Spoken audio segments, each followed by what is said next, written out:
What's up everybody, welcome back to Before You Deck. What if I told you Elden Ring runs playable on a handheld, even in some toughest open world areas most players dread? You probably heard it's too big, it's too demanding, or too intense for a portable device. But after dozens of hours wandering the lands in between on a Steam Deck, testing performance across regions and bosses, I'm here with the real answer. How well it really runs, where it struggles, and whether it's worth playing on the deck at all. So, if you're curious whether this massive next-gen RPG can actually live in your backpack, hit that like button and let's dive right into it.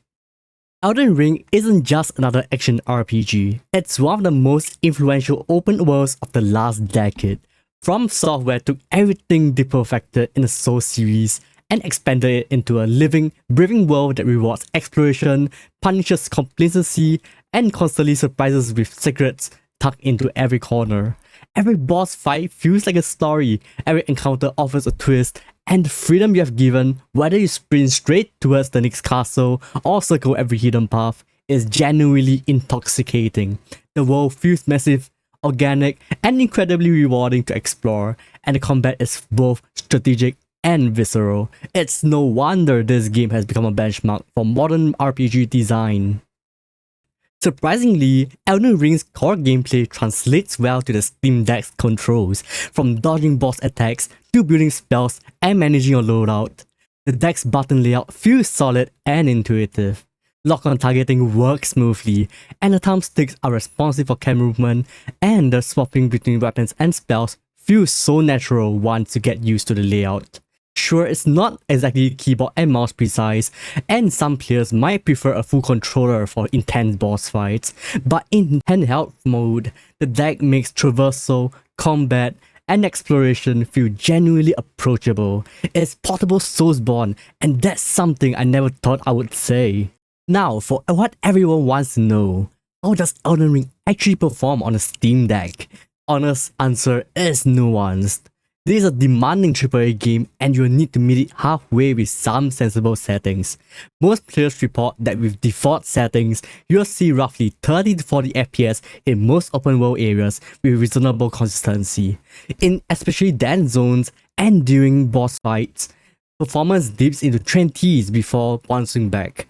A stable 30 FPS cap is a sweet spot for most handheld sessions, smoothing out frame pacing and keeping the experience playable rather than choppy. Battery life tends to hover around 2 to 3 hours depending on brightness settings and how frantic your fights get. Load times are longer than on desktop, and you might notice a few visual compromises compared to high-end hardware, but once you settle the settings, the world of Elden Ring is surprisingly responsive on a deck. One quirk is that the game's default 16:9 output leaves bars on the screen unless you apply a workaround, but functionally the experience remains intact. So, is it still fun on a deck? Absolutely!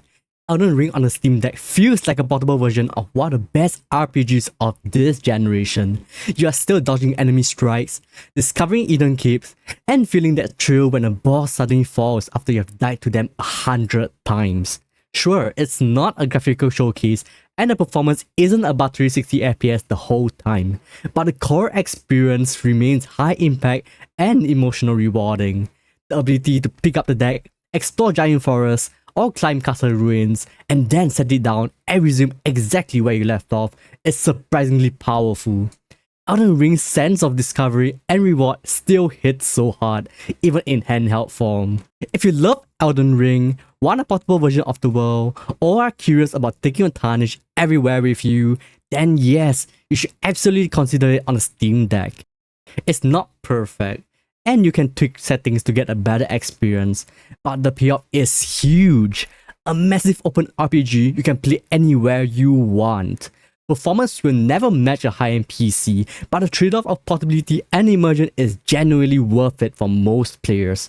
Whether you're battling late-night bosses on the couch or exploring Limgrave on a break, Elden Ring feels like it was made to be explored even on handheld hardware. Alright everyone, that wraps up my Steam Deck review of Elden Ring. If this video helped you decide whether to take the Lands of Between on the go, thank you so much for watching. And if you want more handheld performance deep dives, game reviews, and Steam Deck content, make sure to subscribe and hit that bell so you don't miss the next one. This is Before You Deck, and I'll catch you guys in the next one. Peace. Do me a favor, please. Get out of here. Get out of here, man.